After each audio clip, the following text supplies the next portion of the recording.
अगर आपके दांतों में खाना अटक जाता है, लाख कोशिश करने के बावजूद भी आप उस अटके हुए खाने को निकाल नहीं पाते हो, इससे धीरे धीरे दांत दर्द करने लगता है और कभी कभी मसूड़ों से खून भी आता है। अगर आप ऐसी परेशानियों से परेशान हो तो आज के इस वीडियो में मैं जो भी उपाय बताऊंगा, अगर आप उन उपायों को ट्राई करते हो तो आप तुरंत ही 5 मिनट के अंदर ही दांत में जो भी अटके हुए फूड पार्टिकल्स है, आप उसे तुरंत ही निकालने में सफल हो जाओगे। मैं आपका होस्ट, आपका दोस्त डॉक्टर प्रवीण इस वीडियो की शुरुआत करता हूँ। सबसे पहले यह देखते हैं कि आखिर हमारे दांतों में खाना अटक ही क्यों जाता है। आपको यह तो पता ही होगा कि आपके दांतों में पहले खाना नहीं अटक जाता था, लेकिन पिछले कुछ दिनों से खाना अटक रहा है। अगर आप ऐसी समस्या से परेशान हो तो इसकी सबसे बड़ी वजह है कि आपके दांतों में कैविटीज बनना शुरू हो चुकी है, क्योंकि किसी भी दांतों में अगर कैविटीज बनती है तो उसका सबसे पहला सिम्टम्स वहां पर खाना अटक जाता है यही होता है। अगर आपके दांतों में पिछले कुछ दिनों से खाना अटक रहा है तो आपको यह समझ जाना चाहिए कि आपके दांतों में अब कैविटीज लगना शुरू हो चुकी है। कैविटीज लगने का यह पहला सिम्टम होता है, तभी आपको एक बार डॉक्टर से जांच करानी चाहिए। बहुत पहले ही आपको पता चल जाए कि आपके दांतों में कैविटीज है तो उस कैविटीज को रिस्टोरेशन या फिलिंग करके वहां पर ही रोका जा सकता है। लेकिन अगर आपने कैविटीज पर ध्यान नहीं दिया तो धीरे धीरे कैविटी हमारे पल्प तक पहुंच जाती है और पल्प तक पहुंचने के बाद आपको आरसीटी ही करवानी पड़ती है। इसलिए अगर आपके दांतों में खाना अटक रहा है तो यह लक्षण कैविटीज होने का भी होता है। तो पिछले कुछ दिनों से आपके दांतों में खाना अटक रहा है तो आपके दांतों में कैविटीज लगी है, यह आप 100% कह सकते हो। दूसरा सबसे बड़ा रीजन है अगर आपके दांत टेढ़े मेढ़े हैं। अब टेढ़े मेढ़े दांत बचपन से ही निकलते हैं। एक बार दूध के दांत गिरने के बाद जो हमारे परमानेंट दांत होते हैं, अगर वह टेढ़े मेढ़े आ जाते हैं तो इससे आप आसानी से अपने दांत की सफाई नहीं कर पाते हो, अच्छे से ब्रश नहीं कर पाते हो, वहां पर खाया हुआ खाना अटकने लगता है। अब कई बार ऐसे भी होता है कि जो भी खाना अटका हुआ है उससे कोई प्रॉब्लम नहीं आती है, लेकिन बहुत बार ऐसे होता है कि अगर फूड पार्टिकल्स जरा सा भी अटके हुए हैं आपके दांतों में तो आपको बहुत ज्यादा बेचैन कर देते हैं, आपको दर्द होने लगता है और आपका मन करता है कि चाहे कुछ भी हो जाए उस खाने को निकालना है। लेकिन कई बार हमें दर्द महसूस नहीं होता है और धीरे धीरे वहां पर हम जो भी खाना खाते हैं वह अटकने शुरू हो जाता है और ऐसे ही वहां पर बिल्डअप बनने लगता है और धीरे धीरे वहां से कैलकुलस या प्लाक बनने शुरू हो जाता है। तो यह प्रमुख दूसरा कारण हो गया। तीसरा कारण है मसूड़े की कोई बीमारी होना या फिर मसूड़े में कोई प्रॉब्लम होना।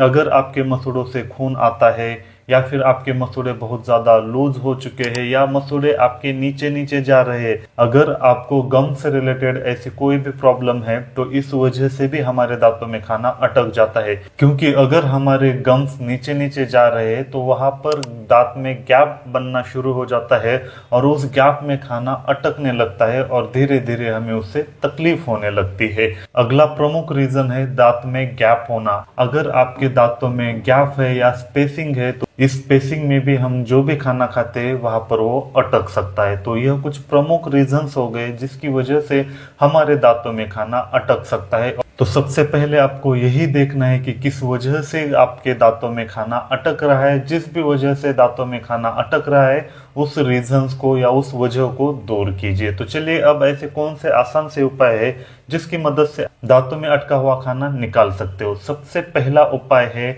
टूथपिक का इस्तेमाल करना है।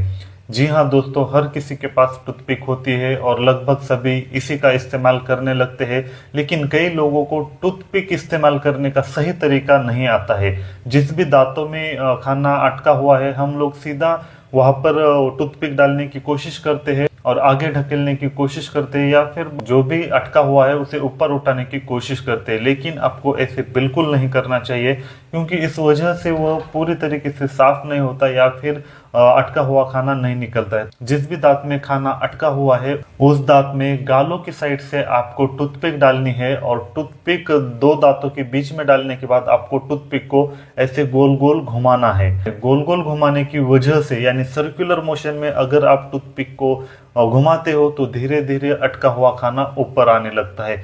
सबसे इसमें जरूरी यही चीज है कि जहां भी खाना अटका हुआ है उसके नीचे आपको टूथपिक डालनी है और गोल गोल घुमाना है, इसे ऊपर नहीं उठाना या फिर अंदर नहीं ढकेलना है। सिर्फ आपको टूथपिक डालने के बाद आपको गोल गोल घुमाना है और ऐसे करने से जो भी अटका हुआ है वो तुरंत ही बाहर आ जाएगा। यह सबसे आसान तरीका है और काफी ज्यादा इफेक्टिव है। इसका रिजल्ट 100% आता है।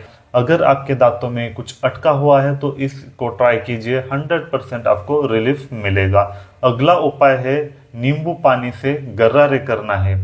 अगर आपके दांतों में कुछ भी अटका हुआ है तो आपको एक गिलास पानी लेना है, उसमें 1 चम्मच नमक डाल के जरा सा गर्म करना है और गुनगुना होने के बाद उससे आपको कुल्ले करने हैं। इससे भी जो भी अटका हुआ है वो तुरंत निकल जाता है। नमक के पानी की वजह से हमारे मसूड़े जरा से टाइट होने लगते हैं या फिर सिकुड़ से जाते हैं और उस वजह से जो भी जो भी अटका हुआ है वो ऊपर आने में मदद मिलती है। तो इस तरीके से भी आपको फायदा मिलता है।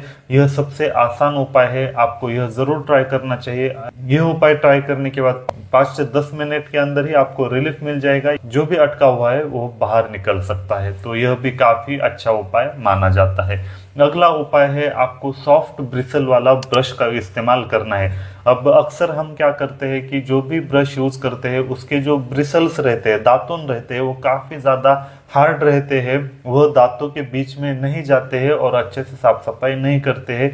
इसकी वजह से जो भी अटका हुआ है वह निकल नहीं पाता है। तो इसके लिए आपको सॉफ्ट ब्रिसल वाला ब्रश का इस्तेमाल करना है। अगर आपके दांतों में कुछ अटका हुआ है तो आपको एक बार ब्रश करके लेना है। ब्रश करने से अगर आपके सॉफ्ट ब्रिसल दांतों के अंदर जा रहे हैं और ब्रश आपको ऐसे सर्कुलर मोशन में करना है तो धीरे धीरे जो भी खाया हुआ अटका हुआ है वह निकल जाएगा। तो मैंने जो भी उपाय बताया, अगर इन उपायों को आप सही तरीके से करते हो जैसा मैंने इस वीडियो में बताया है, अगर आप वैसा करते हो तो यकीन मानिए खाया हुआ कुछ ही मिनटों में निकल जाएगा और आपको तेजी से रिलीफ मिलने भी मदद मिलेगी। आई होप आपको ये वीडियो काफ़ी ज़्यादा पसंद आया होगा। अगर आपको यह वीडियो पसंद आया तो इस वीडियो को लाइक कीजिए, ज़्यादा से ज़्यादा शेयर कीजिए। मैं डॉक्टर प्रवीण मिलता हूँ अगले वीडियो में।